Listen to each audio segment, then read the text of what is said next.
কেমন থাকবে আগামী কয়েকদিন? আগামী কদিনের আবহাওয়া হচ্ছে আপনার প্রতিদিনই প্রত্যেকটা জেলাতেই বৃষ্টিপাত হবে। আর সাউথ বেঙ্গল এবং নর্থ বেঙ্গলের অনেক জেলাতে আহ, অনেক দিনই বেশ কয়েকদিন আপনার isolated heavy rainfall, heavy two very heavy rainfall এবং কোথাও আপনার এক্সট্রিম হেভি রেনফলের সম্ভাবনা আছে কোনো কোনো। ডিটেলস আসছি, তার আগে জানাই যে আগামী দুদিনের মধ্যে সাউথ ওয়েস্ট মনসুন সিকিম এবং আহ, সিকিম এবং আমাদের ওয়েস্ট বেঙ্গলের কিছু পার্ট ওরা কভার করে ফেলতে হবে, ইনক্লুডিং আপনার সাব হিমালয়ান ওয়েস্ট বেঙ্গল। আর আর আপনার আহ, যে লো প্রেসার এরিয়াটা ছিল, ওটা যেখানে ছিল সেখানেই আছে। কেবলমাত্র ওটা ওয়েল মার্ক লো প্রেসার পরিণত হয়েছে এবং ওয়েল ওর অ্যাসোসিয়েটেড সাইক্লোনিক সার্কুলেশনটা সমুদ্রপৃষ্ঠ থেকে 7.6 কিলোমিটার পর্যন্ত বিস্তৃত এবং উচ্চতার সাথে সাথে দক্ষিণ দিকে ঝোঁকার একটা প্রবণতা রয়েছে। আর day to day weather forecasting হচ্ছে এইরকম যে আজকে 28 তারিখে আর দক্ষিণবঙ্গের সব জেলাতে হোয়াইট স্প্রেড রেনফল হওয়ার সম্ভাবনা আছে, উত্তরবঙ্গের সব জেলায় স্ক্যাটার। আগামীকাল, আগামী পরশু 29-30 দুদিন উত্তর দক্ষিণবঙ্গ দু- দু- দু জায়গাতেই আপনার হোয়াইট স্প্রেড রেনফল হওয়ার সম্ভাবনা আছে। 31 তারিখে উত্তরবঙ্গের সব জেলায় হোয়াইট স্প্রেড, দক্ষিণবঙ্গের সব জেলায় ফেয়ারলি হোয়াইট স্প্রেড। 1 তারিখে উত্তরবঙ্গের জেলাগুলোতে আইদার হোয়াইট স্প্রেড অথবা ফেয়ারলি হোয়াইট স্প্রেড, আর দক্ষিণবঙ্গের জেলাগুলোতে স্ক্যাটার। একদম উত্তরের যে হিমালয়ান যে ডিস্ট্রিক্টগুলো আছে, সাব হিমালয়ান ডিস্ট্রিক্ট, সেগুলোতে সব হোয়াইট স্প্রেড। তারপর আপনার 6 তারিখে, এই 6 তারিখ নয়, 2 তারিখে, ষষ্ঠ দিনে উত্তরবঙ্গের সব জেলায় ফেয়ারলি হোয়াইট স্প্রেড, দক্ষিণবঙ্গের সব জেলায় আইসোলেটেড। 7 তারিখেও দক্ষিণবঙ্গের সব জেলা আইসোলেটেড, উত্তরবঙ্গের একদম নর্থের 5 জেলায় ফেয়ারলি ওয়াইড স্প্রেড, বাকি জেলাগুলো scattered। আজকে দক্ষিণবঙ্গের সব জেলাতে বিক্ষিপ্তভাবে থান্ডারস্টর্ম, লাইটনিং এবং তার সাথে গাস্টি উইন্ড 40 থেকে 50 কিলোমিটার প্রতি ঘন্টাতে হওয়ার সম্ভাবনা আছে। আর কিছু জেলা যেমন পশ্চিম মেদিনীপুর, পূর্ব মেদিনীপুর, দক্ষিণ এবং উত্তর 24 পরগনা এবং নদিয়া, এই জেলাগুলোতে বিক্ষিপ্তভাবে দু এক জায়গায় ভারী বর্ষণের সম্ভাবনা আছে। আগামীকাল 29 তারিখে দক্ষিণবঙ্গের অনেক জেলাতে আপনার বিক্ষিপ্তভাবে দু এক জায়গায় আপনার হেভি থেকে ভেরি হেভি রেনফল হওয়ার সম্ভাবনা আছে এবং তার সাথে thunderstorm, lightning, strong surface wind, তার স্পিড 30 থেকে 40 কিলোমিটার বেগে এবং কোথাও strong surface squally wind reaching 40 থেকে 50 কিলোমিটার প্রতি ঘন্টায়, গাস্টিং এ 60 কিলোমিটার। সেই জেলাগুলো হচ্ছে মেনলি পূর্বের জেলা, কোস্টাল ডিস্ট্রিক্ট, পূর্বের জেলা মুর্শিদাবাদ, নদিয়া, উত্তর দক্ষিণ 24 পরগনা, পূর্ব মেদিনীপুর, হাওড়া, হুগলি, কলকাতা, পূর্ব বর্ধমান, এই জেলাগুলোতে বিক্ষিপ্তভাবে দু এক জায়গায় ভারী থেকে অতি ভারী বর্ষণের সম্ভাবনা রয়েছে, অ্যালং উইথ আপনার gusty wind, strong surface wind, কোথাও 30 থেকে 40 কিলোমিটার প্রতি ঘন্টায়, কোথাও 40 থেকে 50 কিলোমিটার প্রতি ঘন্টায়, গাস্টিং এ 60 কিলোমিটার প্রতি ঘন্টায়। 40 থেকে 50 এবং গাস্টিং হচ্ছে একদম উত্তরের যে বর্ডার ডিস্ট্রিক্ট গুলো আছে এবং কোস্টাল ডিস্ট্রিক্ট, ঠিক আছে। আর দক্ষিণবঙ্গের এই জেলাগুলোতে কমলা সতর্কবার্তা দেওয়া হয়েছে, যেগুলোর নাম বললাম। আর দক্ষিণবঙ্গের বাকি জেলাগুলোতে থান্ডারস্টর্ম, এই বাকি জেলাগুলোতে আপনার থান্ডারস্টর্ম নয়, সরি, বাকি জেলাগুলোতে আপনার স্ট্রং সারফেস উইন্ড 30 থেকে 40 কিলোমিটার প্রতি ঘন্টায় থাকার সম্ভাবনা আছে এবং বিক্ষিপ্তভাবে দু এক জায়গায় ভারী বর্ষণের সম্ভাবনা আছে। এটা হচ্ছে আগামীকালের। আগামী পরশুদিন দক্ষিণবঙ্গের সব জেলাতে আপনার স্ট্রং সারফেস উইন্ড, কোথাও 30 থেকে 40 কিলোমিটার প্রতি ঘন্টা, কোথাও 40 থেকে 50 কিলোমিটার প্রতি ঘন্টায় এবং গাস্টিং এ 60 কিলোমিটার প্রতি ঘন্টায় থাকার সম্ভাবনা রয়েছে। এবং দক্ষিণবঙ্গের প্রতিটা জেলাতেই বিক্ষিপ্তভাবে দু এক জায়গায় ভারী বর্ষণের সম্ভাবনা আছে। উত্তরবঙ্গেরও প্রতিটা জেলায় বিক্ষিপ্তভাবে ভারী বর্ষণের সম্ভাবনা আছে এবং তার সাথে আপনার স্ট্রং সারফেস উইন্ড 35 থেকে 45 কিলোমিটার প্রতি ঘন্টায়, গাস্টিং এ 55 কিলোমিটার প্রতি ঘন্টায় থাকা সম্ভব। এটা ছাড়াও উত্তরবঙ্গের দার্জিলিং, কালিম্পং, জলপাইগুড়ি, কোচবিহার এই 4টি জেলাতে কমলা সতর্কবার্তা দেওয়া হয়েছে এবং 4টি জেলাতে আপনার দেওয়া হয়েছে, কি বলে, আইসোলেটেড হেভি থেকে ভেরি হেভি রেনফলের সম্ভাবনা যথেষ্ট বেশি এবং তার সাথে স্ট্রং সারফেস উইন্ড 30 থেকে 40 কিলোমিটার প্রতি ঘন্টা। আর আলিপুরদুয়ারে লাল সতর্কবার্তা দেওয়া হয়েছে, সেখানে আপনার স্ক্যাটার্ড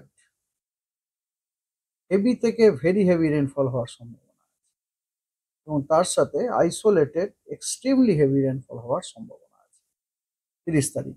ঠিক আছে, আলিপুরদুয়ার 30 তারিখ হলো। 31 তারিখে উত্তরবঙ্গের দার্জিলিং, জলপাইগুড়ি, কালিম্পং, আলিপুরদুয়ার এবং কোচবিহার এই 5টা জেলাতে কমলা সতর্কবার্তা দেওয়া হয়েছে। ভারী থেকে অতি ভারী বর্ষণ দু এক জায়গায় বিক্ষিপ্তভাবে হওয়ার সম্ভাবনা, যথেষ্ট সম্ভাবনাই আছে। এবং এছাড়া দিনাজপুর, মালদা, বীরভূম এবং মুর্শিদাবাদ এই জেলাগুলিতে হলুদ সতর্কবার্তা দেওয়া হয়েছে দু এক জায়গায় বিক্ষিপ্তভাবে ভারী বর্ষণের সম্ভাবনা। 1 তারিখে উত্তরবঙ্গের প্রায় সব জেলা এক্সেপ্ট মালদা, সব জেলাতেই আপনার বিক্ষিপ্তভাবে দু এক জায়গায় ভারী বর্ষণের সম্ভাবনা আছে। 2 তারিখে, 3 তারিখে কোনো ওয়ার্নিং নেই।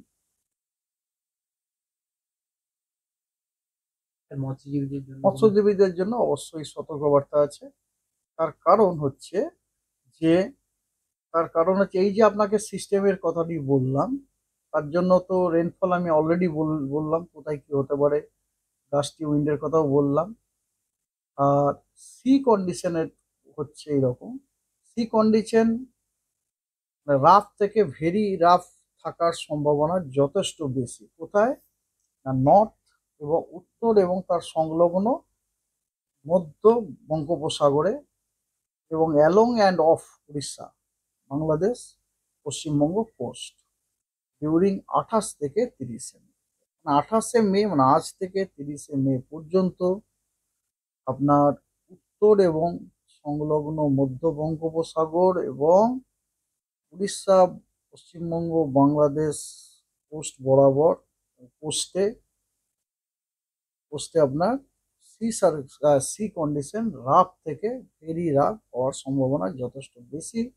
সেই কারণে ফিশারম্যানদেরকে অ্যাডভাইস করা হচ্ছে তারা যেন উত্তর এবং তার সংলগ্ন মধ্য বঙ্গোপসাগরে এবং of and along Orissa, Bengal, West Bengal এবং বাংলাদেশ কোস্টে যেন ভেঞ্চার না করেন ডিউরিং 28 থেকে 30 তারিখ পর্যন্ত।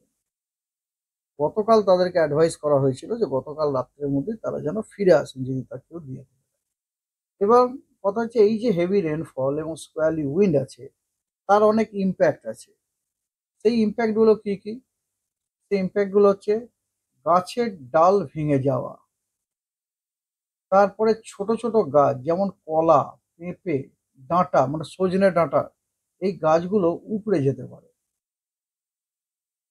স্ট্রং উইন্ড এবং খুব স্ট্রং উইন্ড এবং রেন, আপনার প্ল্যান্টেশন যেগুলো করা হয়েছে, গাছ যেগুলো লাগানো হয়েছে, হর্টিকালচার মানে ফুল টুল এবং স্ট্যান্ডিং ক্রপ যেগুলো অলরেডি আছে, সেগুলোকেও আপনার ড্যামেজ করে দিতে পারে। তারপরে ভালনারেবল যে সমস্ত স্ট্রাকচারগুলো আছে সেগুলি কিন্তু এই স্ট্রং উইন্ডের জন্য আংশিকভাবে ড্যামেজ হয়ে যাওয়ার সম্ভাবনা আছে। আর কাঁচা বাড়ি, তার দেওয়াল, কুঁড়ে ঘর, রাস্তায় হেভি রেনের জন্য কিন্তু অল্প অল্প বিস্তর ড্যামেজ হওয়ার সম্ভাবনা আছে। হালকা বস্তু যদি কিছু থাকে, যেমন ধরুন টিনের একটা পাত ইত্যাদি, এগুলো উড়ে যেতে পারে। এবং উড়ে যাওয়ার সময় যদি কোনো কারোর সাথে সাক্ষাৎ হয়, তাহলে সেক্ষেত্রে কিন্তু ক্ষয়ক্ষতি হতে পারে আর কি।